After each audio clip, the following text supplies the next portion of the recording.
अगर आप प्रीलिम्स 2026 के लिए अपीयर हो रहे हैं, तो ये वीडियो आपके लिए बहुत ज़्यादा इंपॉर्टेंट है। You must watch till and. यहाँ मैं 5 चीज़ों के बारे में बात करने वाली हूँ, जिसकी हेल्प से मैंने कंटीन्यूअसली 4 बार प्रीलिम्स क्लियर किया। So stay with me. My name is Preeta and with 6 years of UPSC experience and clearing 4 prelims consecutively from 2021 to 2024, I can assure you that clearing prelims is simple. You just have to do the simple things continuously. Number 1, you must have your own notes. Yes, generally होता क्या है कि हम multiple resources से पढ़ाई कर रहे होते हैं। डिफरेंट डिफरेंट इंस्टीट्यूट्स की पीडीएफ्स हमारे पास होती हैं, हमारी अपनी एनसीईआरटी जो स्टैंडर्ड बुक्स हैं।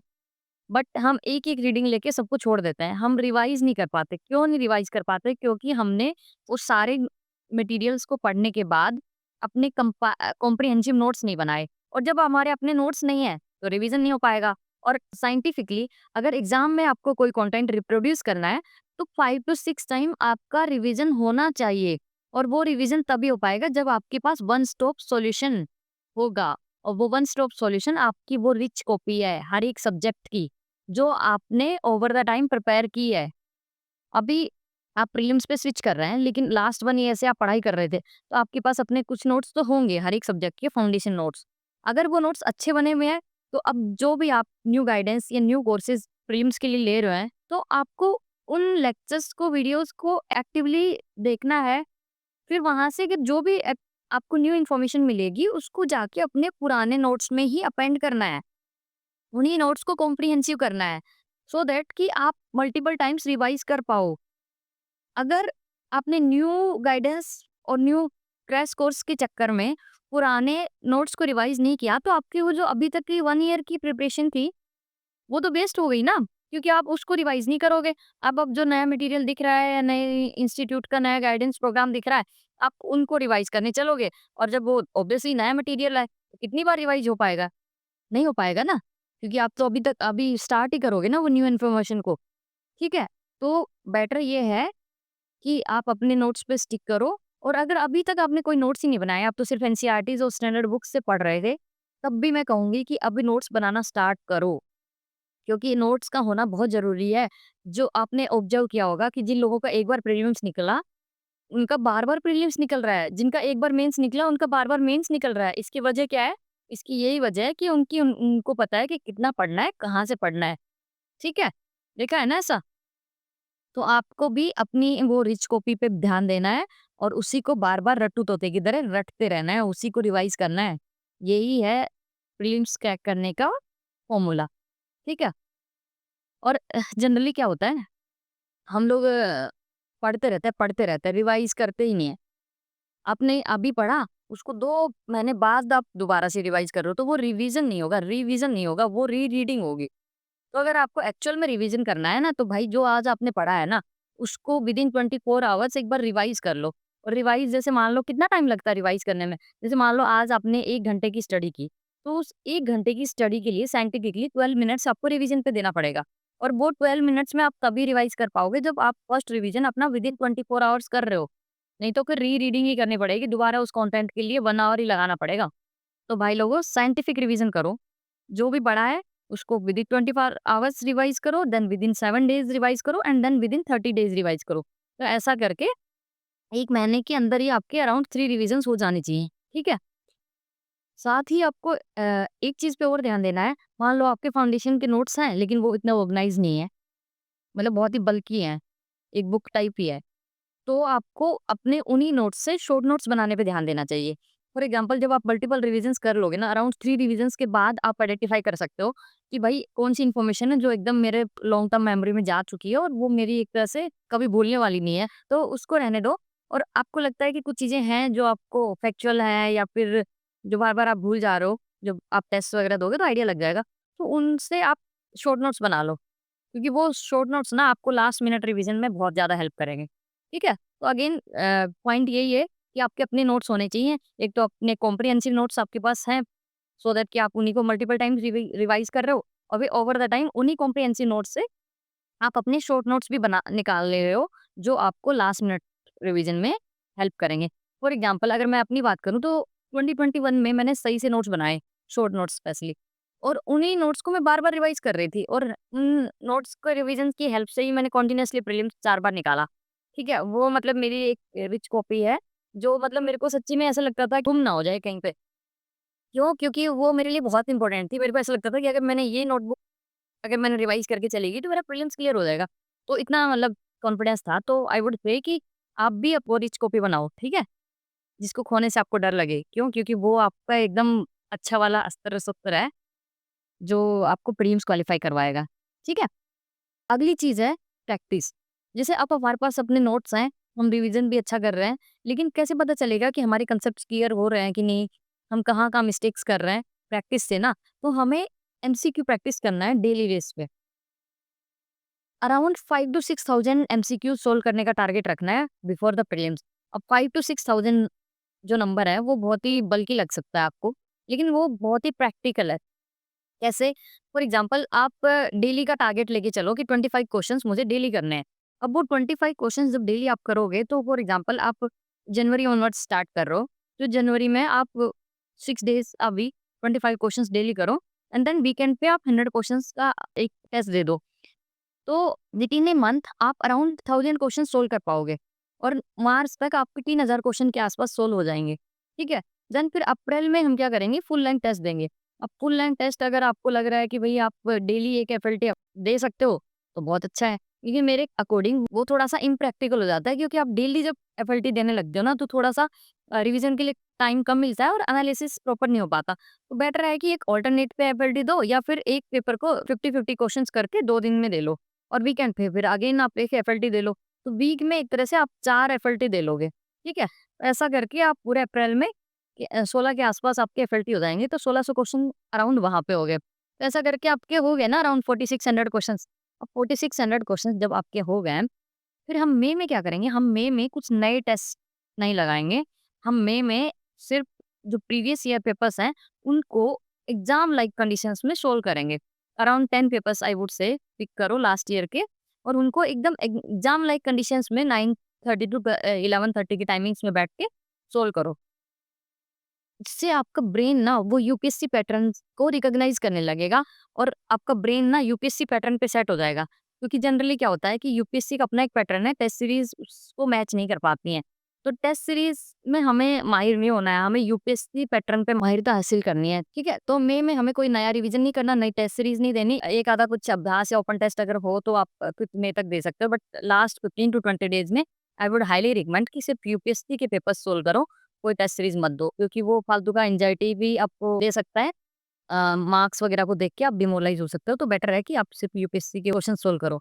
अब जब हम ये एमसीक्यू सोल्व कर रहे थे, तो उसका प्लान क्या होना चाहिए, स्ट्रैटेजी क्या होनी चाहिए? जो 25 क्वेश्चन्स आप डेली करने स्टार्ट करते हो, वो कहाँ से पिक करना है? सबसे पहले जैसे आप जो भी सब्जेक्ट रिवाइज़ कर रहे हो, उसी सब्जेक्ट के कुछ सेक्शनल टेस्ट ले लो किसी एक पर्टिकुलर टेस्ट सीरीज़ के, वो आप सोल्व करो और साथ ही जो भी सब्जेक्ट पढ़ रहे हो, उसके पीवाईक्यू ज़रूर सोल्व कर लो।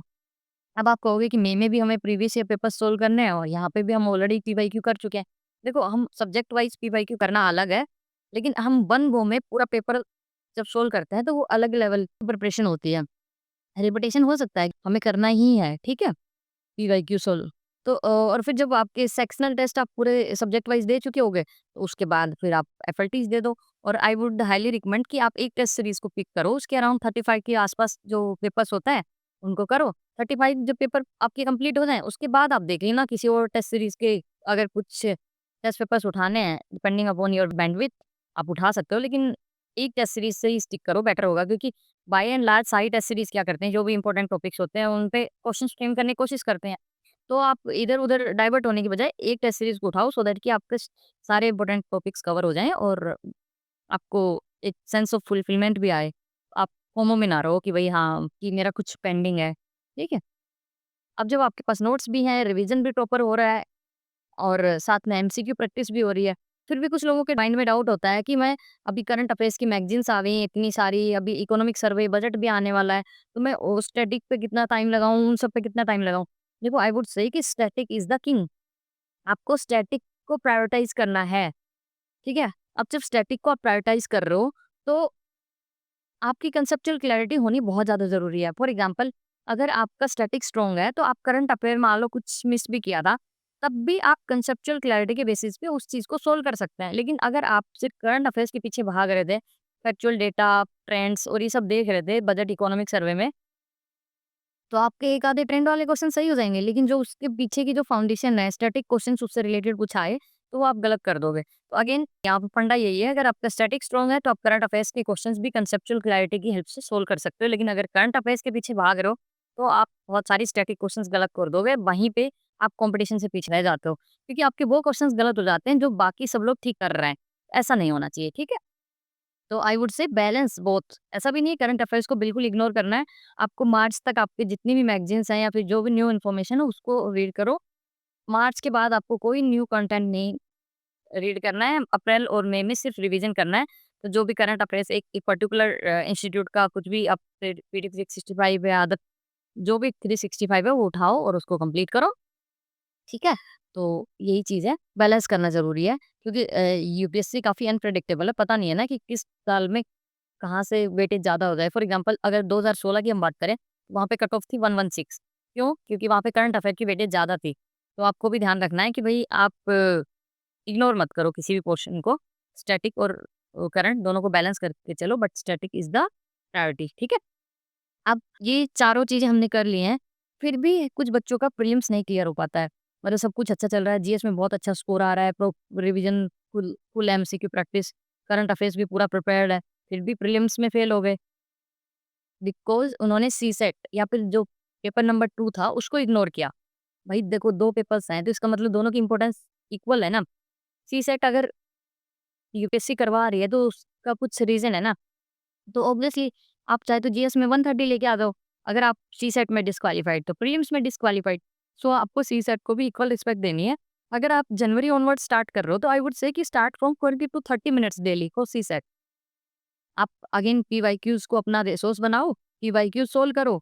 साथ में ही अगर ज़्यादा ही वीक है आपका सीसेट, तो कोई क्रैश कोर्स वगैरह ले लो और क्रैश कोर्स भी नहीं ले रहे हो, तो यूट्यूब पे भी बहुत अच्छी प्लेलिस्ट वगैरह मिल जाएँगी। एक पर्टिकुलर प्लेलिस्ट को फॉलो करो। डेली पे उन्हीं यूट्यूब वीडियोज़ को देखो, थोड़ा-सा क्वेश्चंस प्रैक्टिस करो, ठीक है? 20 टू 30 मिनट्स। अगेन देखो क्या होता है ना, कंसिस्टेंसी मैटर करती है हर एक चीज़ में।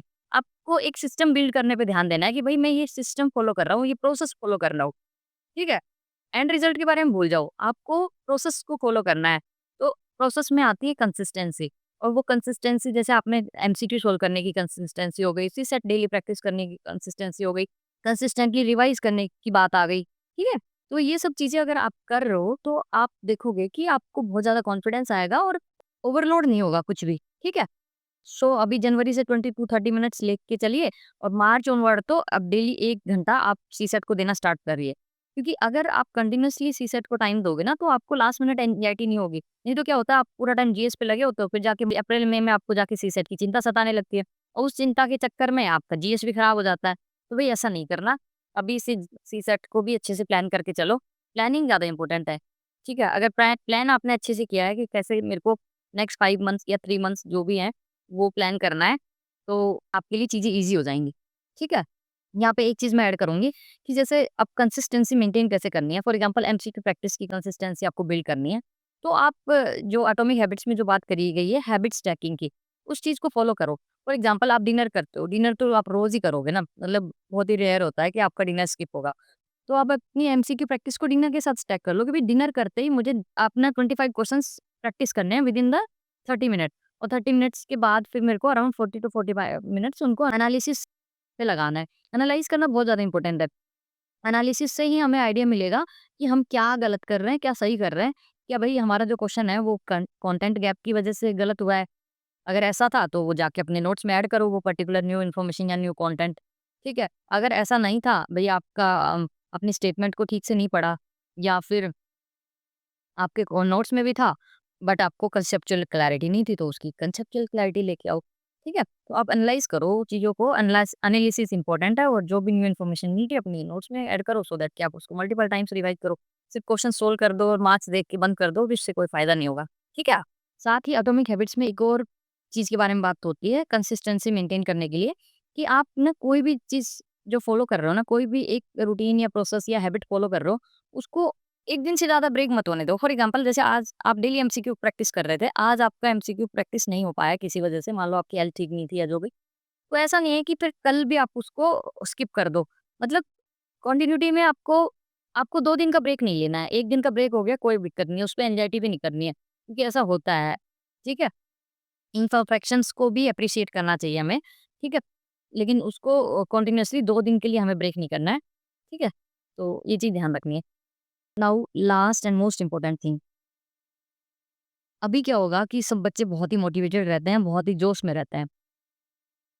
अपने नोट्स बना रहे हैं, रिवीजन कर रहे हैं, प्रैक्टिस कर रहे हैं, सीसेट भी साथ सही चल रहा है, करंट अफेयर्स भी सही चल रहा है, 14-14 घंटे की पढ़ाई हो रही है। लेकिन इसमें वो अपनी हेल्थ को इग्नोर कर देते हैं और जब हेल्थ को इग्नोर करते हैं तो वो बर्नआउट हो जाते हैं। 14 आवर्स डेली बेस पे पॉसिबल है ही नहीं। आपको क्वालिटी स्टडी करनी है 8 टू 10 आवर्स, ठीक है? और अपनी फिजिकल और मेंटल हेल्थ का टेक केयर करना है। अगर आप ये मैराथन जीतना चाहते हो, because this exam cycle is a marathon, it's not a sprint. तो अगर आपको मैराथन जीतनी है, तो आपको सस्टेनेबल रहना पड़ेगा इस प्रोसेस में, और सस्टेनेबिलिटी के लिए आपको एक good health, physical and mental, that is the foremost requirement. तो आप फिजिकल हेल्थ के लिए आप भई 6 टू 7 आवर्स की क्वालिटी स्लीप लो। उसके साथ कोई कॉम्प्रोमाइज़ नहीं करना। उसको बढ़ा सकते हो, 7 टू 8 आवर्स कर सकते हो, लेकिन 6 से कम नहीं कर सकते हो। ठीक है? देन आप फिजिकल एक्सरसाइज़, अगर जिम जा रहे हो तो डेली उसको कंटिन्यू रखो, अदरवाइज़ 30 मिनट्स का वॉक करो, और मेंटल हेल्थ के लिए अपना योगा, मेडिटेशन, प्राणायाम वगैरह करो। जनरली क्या होता है, जिससे एग्ज़ाम पास में आता है, एग्ज़ाम प्रेशर बढ़ता है, तो सबसे पहले हम कट डाउन करते हैं अपनी फिजिकल एक्सरसाइज़ और मेंटल हेल्थ की टेक केयर पे। नहीं, ऐसा नहीं करना है, बल्कि अभी तो हमें और ज़्यादा रिक्वायरमेंट है अपनी हेल्थ पे फ़ोकस करने की, ठीक है? क्योंकि क्या होता है, एग्ज़ाम वाले दिन जो आपके काम आएगा वो आपकी फिज़िकल हेल्थ और मेंटल हेल्थ ही काम आएगी। अगर आपने सब कुछ पढ़ा था लेकिन आप उस दिन बीमार हो गए, तो आप नहीं परफ़ॉर्म कर पाओगे। अगर आपने सब कुछ पढ़ा था लेकिन आप टेंशन में हैं, प्रेशर में हैं, ओवरथिंक कर रहे हैं, तो एग्ज़ाम वाले दिन आप प्रॉपर रिकॉल नहीं कर पाओगे। रिकॉल भी हो गया तो आप, हो सकता है, स्टेटमेंट वगैरह ढंग से नहीं पढ़ो और सिली मिस्टेक कर दो। तो आपको अपना हेल्थ पे बिल्कुल ध्यान देना है, उसको इग्नोर नहीं कर सकते, ठीक है? तो बस यही 5 सिंपल बातें हैं भई। ऐसे लगेगा कि कुछ अलग नहीं बताया, डेफ़िनेटली कुछ अलग होता ही नहीं है। आपको बस ये ध्यान रखना है कि इधर-उधर डाइवर्ट नहीं होना है, पीडीएफ कलेक्टर नहीं बनना है इस टाइम, ठीक है? डिस्ट्रिक्ट कलेक्टर बनना है ना, ठीक है? मल्टीपल रिसोर्सेज़ के पीछे नहीं भागना है आउट ऑफ फोमो।